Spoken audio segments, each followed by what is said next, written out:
Anafredino questa sera a Farra di Soligo, nella zona comunque di produzione di OCG, dopo l'elezione di Trump molti viticoltori sono spaventati per i dazi. Qual è la situazione? La possibilità che Trump farà dei dazi contro l'Europa e quindi anche contro l'Italia, di conseguenza potenzialmente in questo settore, perché ricordiamo che ci sono svariati settori prioritari per Trump, c'è. Non posso rassicurarvi stasera che non c'è il rischio, però il motivo è perché oggi al vertice economico di Davos, oggi pomeriggio alle 17, Trump ha specificamente minacciato l'Unione Europea con dazi.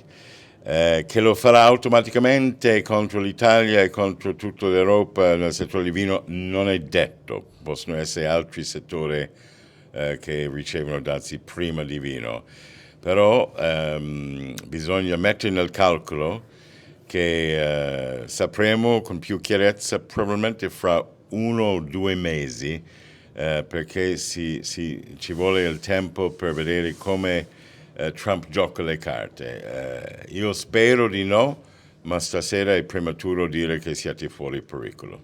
Il problema con Trump è che oggi davanti all'elite mondiale durante Davos, in collegamento dalla Casa Bianca, ha rivendicato Canada e ha detto che Canada dovrebbe far parte degli Stati Uniti. O sembra uno scherzo, ma siccome l'ha detto in modo molto serio e rancoroso, o sembra una minaccia, ma ovviamente il mondo, l'Europa, l'Italia non siamo preparati per un presidente degli Stati Uniti che minaccia i suoi alleati, è una novità assoluta. Quale proporzione di questo è solo retorica, quello che in Italia si potrebbe definire una supercazzola? Probabilmente 50%, ma c'è sempre il rischio che alcune delle minacce di Trump possano diventare la verità.